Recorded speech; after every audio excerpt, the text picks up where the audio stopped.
Hello everyone, today I will show you how to rearrange rows in Google Sheet. Open your Google Sheet. First I will move row. Click on this row serial number. Now you can move it, drag it down or up. That's it. This row moving. Also move this row.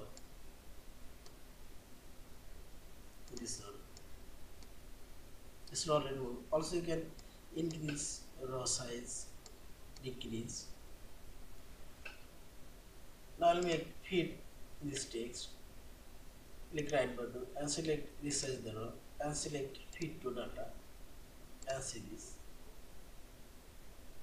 Also you can increase row size and increase row size. You can put your row pixel and see this.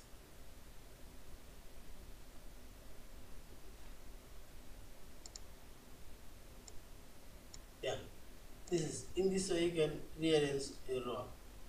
Yeah. Thank you for watching. Please subscribe, like, share and comments.